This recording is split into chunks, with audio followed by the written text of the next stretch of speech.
Rated X. Ever since a chance encounter at the 1992 Toronto Film Festival, Robert Rodriguez and Quentin Tarantino have been thick as thieves. Two cineasts whose upstart ambitions and love for seldom-seen B-movies forged a kinship that continues to this day, even as their paths have continued to diverge further and further from their humble beginnings. Rodriguez became an assembly line auteur, embracing the digital revolution and prolifically churning out everything from sci-fi mysteries and comic book noir to a cavalcade of kid-friendly fare. Tarantino opted to keep things analog, carefully curating and cultivating a modest filmography built on rat-a-tat dialogue and semi-obscure pop culture ephemera. With their careers established and some crossover cameos and collaborations here and there, Rodriguez hit upon a novel idea.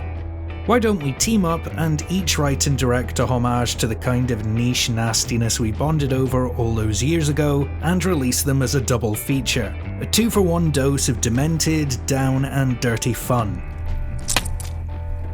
Tarantino agreed under one condition: we've got to call it Grindhouse.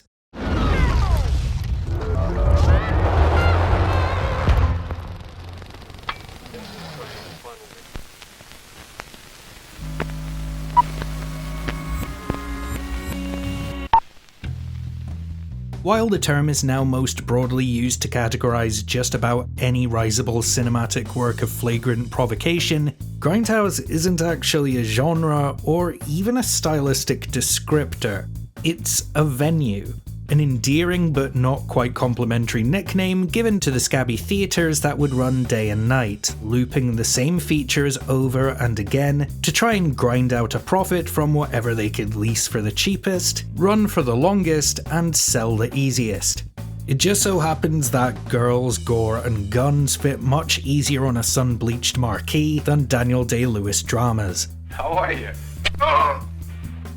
So naturally, Grindhouse became a shorthand for the kind of exploitation cinema that would frequently make their cigarette-burned way onto these sleazy screens. You plan on starting your own operation here?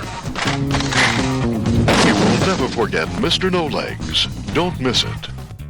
While Rodriguez and Tarantino's take on this cultural junkyard pilfers from the 70s and 80s, what most folks associate with the Grindhouse aesthetic dates back to the dawn of cinema. Some of the first pictures Thomas Edison put into motion were meant to be titillating vignettes. Universal established their studio with a lamentable piece of white slave dross in 1913, and the Hays Code practically made a cottage industry out of carnality by the 30s. 1941's I Wake Up Screaming is even partially set in a Grindhouse theatre. Never mind about that. Come along. Then came Russ Myers, The Ruffies, and the godfather of gore, Herschel Gordon Lewis. That is until everything shifted with a catchy theme and a fearsome fin poking out from the water. Before Jaws, exploitation cinema carved a niche by capitalizing on the taboos and topics Hollywood dare not touch. After Spielberg made a B-movie premise and murdered children into an unprecedented box office phenomenon, the titans of cheap, tasteless tripe found themselves on the back foot, an anti-establishment enclave trying their best to mimic the mainstream. Whether we're talking about Maniac, or Maniac, for nigh on a century people have been forking out clean money for dirty delights.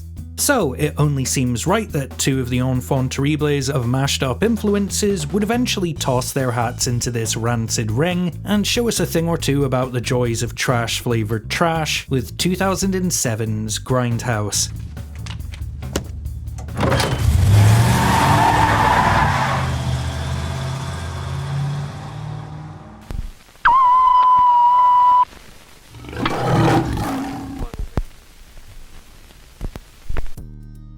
Released in the United States as a 191-minute double-header under the Grindhouse banner before being split into extended standalone features for the international markets, Rodriguez' Planet Terror and Tarantino's Death Proof are intended to operate as an unwieldy yet complementary package. Each shares characters, locations, and a broad continuity, working together as throwbacks that refuse to go back. Dressed and dirtied up like the 70s never ended, albeit with the occasional technological reminder or jarring contemporary reference, to remind you that while these are set in the present day, it might not necessarily be our here and now. You killed Bin Laden? I put 2 in his heart, 1 in his computer. So that was you? Yeah. That was me. Both films go so far as to breach the barrier between their dog-eared alternative reality and the safe sterility of the modern cineplex, when during the most sexually charged sequence of each film, this happens. Before we abruptly skip past whatever visual and narrative information happened to be contained within those absent 35mm frames. It's an indulgent joke? Sure, but one that highlights how easily you could cut the exposition out of these movies without anyone caring, and adding the fourth wall breaking detail that the disintegration of this scene is most likely because some horny projectionist spooled it up so many times it melted, and straight up just stole this lap dance for themselves. Where's the shit? It's details like this that really sell Grindhouse's attempts at superficially emulating the celluloid scuffs of decades-old drive-in dreck, even if the most out-of-date inclusion is completely unintentional. Brought to you from your friends at the Weinstein Company. Press the like button to piss on Harvey Weinstein's grave. Now, with that history lesson in the rear view and everybody nice and contextually caught up, let's work our way through this big bloody ruckus. Fine, but we're taking my car.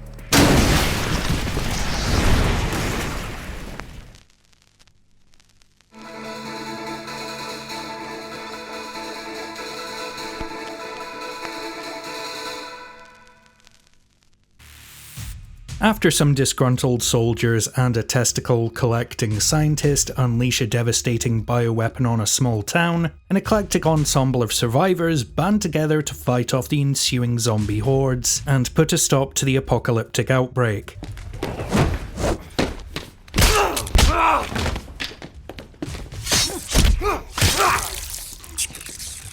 If you're gonna ask an audience for 3 hours of their evening, you'd best start things off with a bang. And Planet Terror does just that, with its comical lashings of viscera, preposterous plotting, and the meatiest squibs to ever explode. In the truest, scrappiest sense, this is a Fangoria fan letter to the trend-setting schlock that came before it. The horrible but hilarious chemical catastrophe of Return of the Living Dead, the inventive executions of Zombie 2, the wacky waster that becomes a weapon-appendaged warrior in the third act a la Evil Dead 2, it's imitation but done with 10 metric tons of flattery. Groovy. While its tonal touchstones lean towards the gross-out, gore-by-the-gallon garishness of Lucio Fulci and early Peter Jackson, Rodriguez understands that you need to switch the setups and punchlines to stop the gags getting stale. So yeah, about 80% of this is splatter and silliness, but Planet Terror is long overdue some credit for its more intense and downright upsetting bouts of psychological tension and close-to-home horror as seen through the eyes of Dr. Dakota Block. A brutalized victim of coercive control, brash mutilation, and tragic misfortune, if Rose McGowan's Cherry is the iconic image, Marley Shelton's Dakota is the shivering spine that keeps the film upright and on the rails. Her syringe-stabbing torture is one of the most inventively unpleasant scenes either of these directors has been associated with, the snap of her paralysed wrist lands harder than 100 headshots, and the only death Rodriguez doesn't actively relish in is the rug-pulling coup de grace of Dakota's son accidentally shooting himself.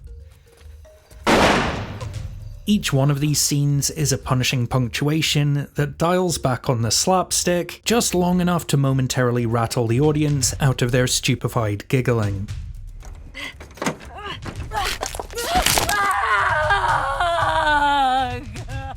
Truth be told, there's not much to say about Planet Terror beyond the bone-breaking and bounty of bonkers carnage, because it's assuredly intentionally simple.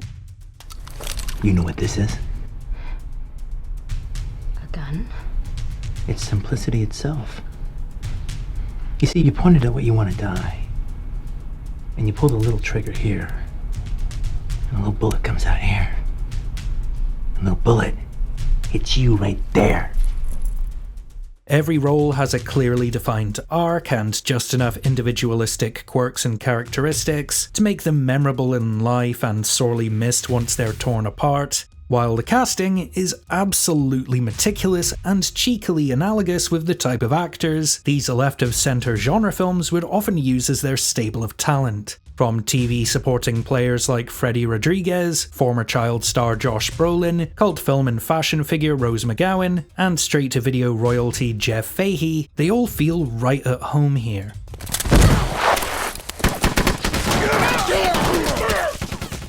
Front to back, Planet Terror understood the assignment and delivers on the promise of lurid kills, off-colour thrills, and enough crass exploitative vulgarity to offend everyone. I also want your balls. All presented without an ounce of pretension or preciousness.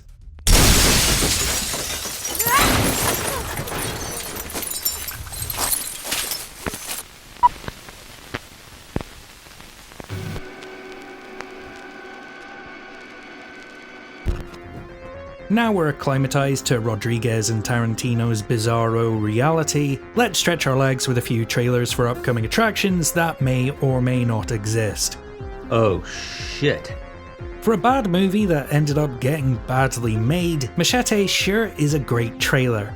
South of the border day labour goes on a tear against the gringo scum who exploited him? Sure, no notes. It makes for 2 minutes of gaudy perfection that just couldn't sustain being stretched out to a 100-minute feature. Rob Zombie's Werewolf Woman of the SS fills out the Nazi-exploitation contingent with such mocking glee that I wish he put this much conceptual effort and joyful spark into some of his actual features. Nicolas Cage as Fu Manchu. Edgar Wright's Don't is a delectable slice of gothic Eurogash complete with retro splash graphics, murky production design, and not one word of dialogue in an attempt to trick American patrons into watching a foreign film. Don't. And finally, Eli Roth's Thanksgiving is a seasonal slasher without any stuffing. A montage of money shots glued together by a score stolen from Creepshow, it is, without exaggeration, the best thing that Roth has ever done, and I have no doubt that he'll completely ruin it when his intended remake comes to pass. Son of a bitch. Well, I hope you took a slash and grabbed some popcorn, because we're on to the second part of this tawdry twofer.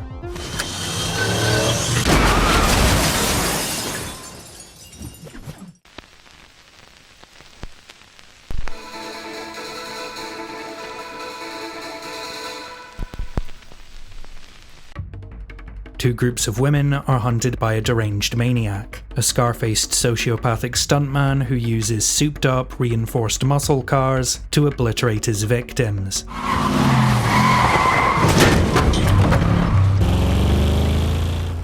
If Planet Terror is the platonic ideal of what a forgotten midnight movie could be, then Death Proof speaks to the much less discussed but far more common truth of what high-concept exploitation cinema was actually like.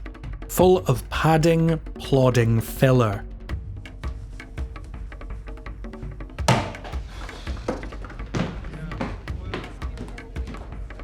Stunts, gore, wanton destruction, that's all expensive and practically challenging.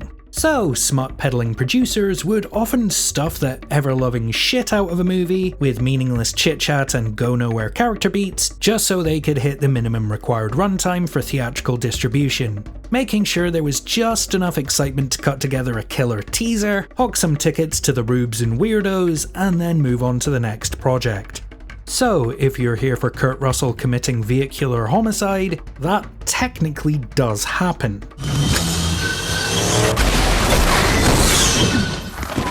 The bad news? For every second of buckled chrome and broken glass, you have to sit through about 15 minutes of this. So you ready to do this? You sure? Well, I always don't want to do it right before I'm gonna do it. You know what I mean? While I appreciate Death Proof's refusal to play revisionist history by leaning into just the kind of monotonous grind you could expect from the 99% of Grindhouse fare nobody ever talks about, at the end of the day, if you make a movie bloated and boring on purpose, it's still bloated and boring. I resemble that remark. Now, this wouldn't have been such a terminal issue if the dry spells and downtime played to Tarantino's strengths as a writer of whip-smart rhythmic dialogue. Unfortunately, what's here is easily the most insipid pontificating word salad of his career, without so much as one quotable line or cucumber cool exchange to be found. I'm not fucking around. We go to Jaeger shots. Man, they're not gonna drink Jaeger shots. Dude, as long as the guy's buying the booze, a fucking bitch will drink anything. The way it's all structured also doesn't do it any favours. The first act spends just shy of 40 minutes establishing these one-dimensional characters and introducing us to the antagonistic stuntman Mike. Then all the women die in a twisted wreck, only for the movie to effectively reboot itself and start again with another first act before ploughing headlong into a final chase. So it's first act, another first act, third act. Every time I rewatch Grindhouse or the standalone, even more thinly spread extended cut of Death Proof, I wind up staring at the screen like Millhouse. When are they gonna get to the fireworks factory? Oh, and for those keeping score, the first shot of the movie is feet, the second shot of the movie is feet, and our awful antagonist is killed by, you guessed it, a foot. Look, I know I seem really down on this, but there is stuff here I do like. As a tribute to the rough roads and rims rolling off of the great American car movies, it's undeniably sincere in its affections. Zoe Bell, one of the best stuntpersons in the game, finally gets the front seat star treatment. The irreplaceable Michael Parks gives a psychosexual critique of Death Proof's violence within the film itself, as a knowing nod to how time has led to the modern academic reappraisal of these once written-off genre works. High velocity impact, twisted metal, busted glass, all four souls taken exactly at the same time. Probably the only way that diabolical degenerate can shoot his goo. Oh, and I do love that when all's said and done, Stuntman Mike turns out to be a dish it out but can't take it crybaby.